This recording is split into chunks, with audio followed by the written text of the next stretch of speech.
Hello students, welcome back to my channel. आज की class बहुत इंटरेस्टिंग होने वाली है, बहुत धमाकेदार होने वाली है। क्यों? क्योंकि आज हम पढ़ने वाले हैं प्रेम के बारे में। हाँ जी बिल्कुल, आज का हमारा सेशन होने वाला है प्रेम, इश्क, लव, मोहब्बत, जो भी पर्यायवाची आप दे लो इसको, ठीक है। तो क्लास 10th का जो चैप्टर 1 है वही है बच्चे आपका प्रेम के बारे में। तो सबसे पहले क्लास स्टार्ट करने से पहले मैं आपको कुछ स्टोरी सुनाना चाहूंगी। तो ये प्रेम है किसके बारे में, इसके बारे में पहले तो जानते हैं। क्या ये मैम ये नॉर्मल नायक नायिका है? बिल्कुल ऐसा कह सकते हो।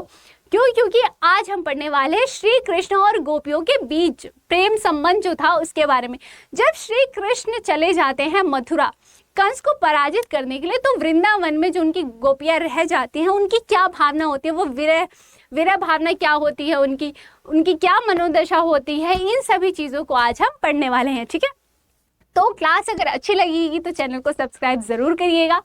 तो आज के सेशन में आगे बढ़ते हैं। तो कहानी कुछ इस प्रकार स्टार्ट होती है कि श्री कृष्ण जाते हैं मथुरा कंस को पराजित करने।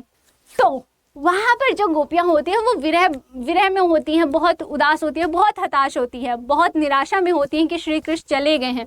पर उन्हें एक आशा होती है कि श्री कृष्ण वापस ज़रूर आएंगे। कंस को पराजित करने के बाद श्री कृष्ण वापस वृंदावन आ जाएंगे, पर ऐसा नहीं होता है। श्री कृष्ण स्वयं ना आकर के एक संदेशक भेजते हैं, संदेश के साथ एक अपने सखे को भेजते हैं जिनका नाम था उद्धव।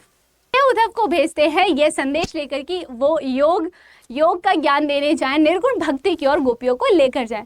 पर वो उद्धव को बहुत ही डांटती हैं, फटकारती हैं, उनको व्यंग कसती हैं, उनको ताने देती हैं कि आप ये जो योग लाए हो, ये जो नई बीमारी लाए हो, इसे हमें नहीं अपनाना है। क्यों? क्योंकि हमने पहले से श्री कृष्ण के प्रेम रोग को अपना लिया है, अब ये नया रोग हम नहीं अपना सकते। तो उनको वो धुतकारती हैं, उन्हें मना करती हैं। तो इन्हीं सब चीज़ों को आज हम इस सेशन में पढ़ने वाले हैं। तो बेटा ये जो कहानी मैंने सुनाई, इसके पीछे जो गोपियाँ थी, उनकी जो विरह भावना थी, उन्हीं सभी को जो बहुत ही सुंदर रूप में सुयोजित किया है उन्होंने, वो किया है सूरदास जी ने अपने पद में। जो सूरदास जी बहुत ही जाने माने कवि हैं भक्ति काल के, इन्होंने श्री कृष्ण की भक्ति की है। ये इनके कुछ ग्रंथ हैं जो कि बहुत ही फेमस थे। ऐसा माना जाता है कि सूरदास जी जन्म से ही सूर है, यानी कि अंधे हैं, वो देख नहीं पाते थे। उसके बावजूद उन्होंने कई ऐसे ग्रंथ लिखे जो कि बहुत ही महत्वपूर्ण है, जिसमें से हमारा 3 है, जो कि है सूर साहित्य, सूर सागर और सूर लहरी, ठीक है। तो जो आपकी ये जो पद है बच्चे, वो है आपका सूर सागर। कहाँ का है ये सूर सागर? सूर सागर के ही भ्रमर गीत से है। अब ये भ्रमर गीत क्या है? तो भ्रमर से ही समझ आ रहा है भौरा, यानी कि यहाँ जब उद्धव आते हैं गोपियों तक अपना संदेश पहुंचाने के लिए, तो वहां से एक भंवरा जा रहा होता, उसके माध्यम से ही गोपियां इनडायरेक्टली वे में उनको व्यंग कसते हुए कहती हैं। आगे देखते हैं कि वो क्या कहती हैं, ठीक है। तो जो हमारा पहला पद है बच्चों, वो है उद्धव तुम हो अति बड़भागी, यानी कि यहाँ पर जो गोपियां हैं वो उद्धव जी को बहुत ही भाग्यशाली, बड़भागी का अर्थ होता है भाग्यशाली, बता रही है कि उद्धव तुम बहुत ज्यादा भाग्यशाली हो। क्या यहाँ पे वो सच में कह रही है? बिल्कुल भी नहीं, वो उनको व्यंग कस रही है कि तुम बहुत भाग्यशाली हो। क्यों? क्योंकि अपरस रहत स्नेह तगाते ना ही मन अनुरागी, यानी कि तुम श्री कृष्ण के पास रह के भी उनके प्रेम से वंचित रह गए हो, उनका प्रेम तुम्हें छू तक नहीं पाया है।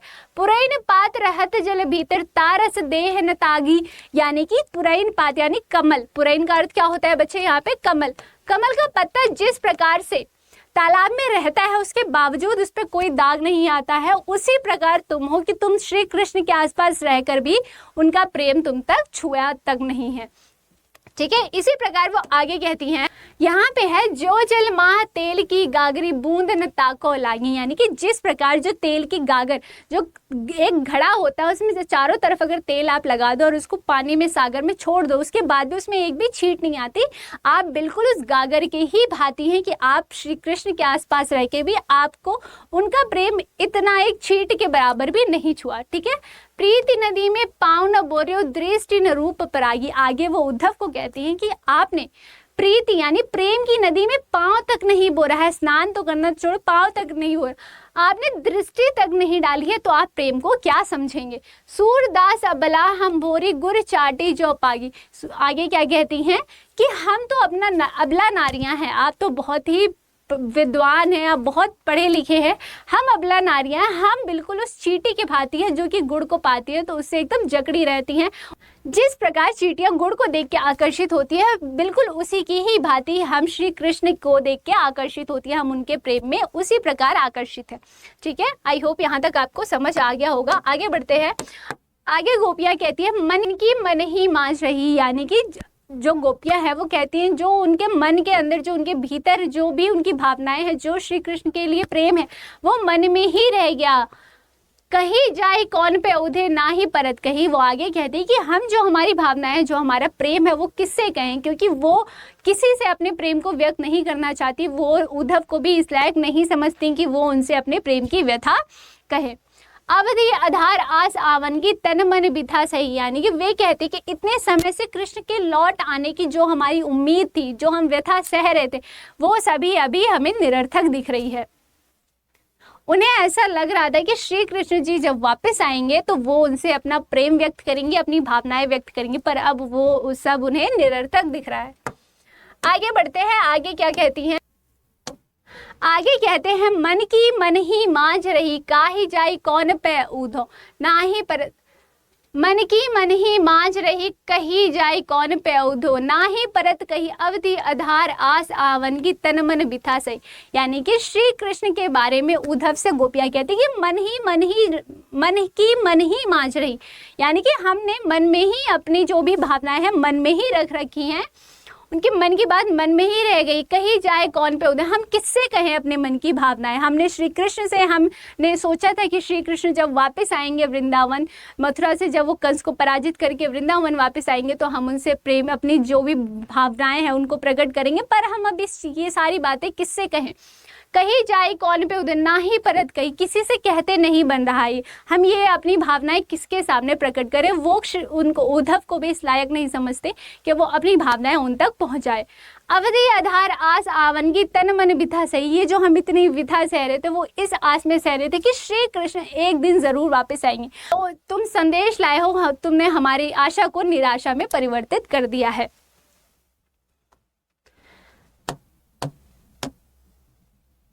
आगे देखिए आगे क्या कहती हैं। आगे कहती हैं अब इन जोग संदेश सुनी सुनी बिरहनी बिरह दही। परंतु श्री कृष्ण ने हमारे लिए जो ये ज्ञान योग संदेश भेजा, उससे उन्होंने हमें और ज्यादा हताश कर दिया और निराश कर दिया और ज्यादा हमें परेशान कर दिया है। अब जो हमारा मन है वो और विरह में जल रहा है। आगे कहते चाहती हुती गुहार जितही ते उत्ते धार बही, यानी कि जब इंसान जब परेशान होता है, हताश होता है, तो वो अपने रक्षक को बुलाता है, पर हम किसको बुलाए?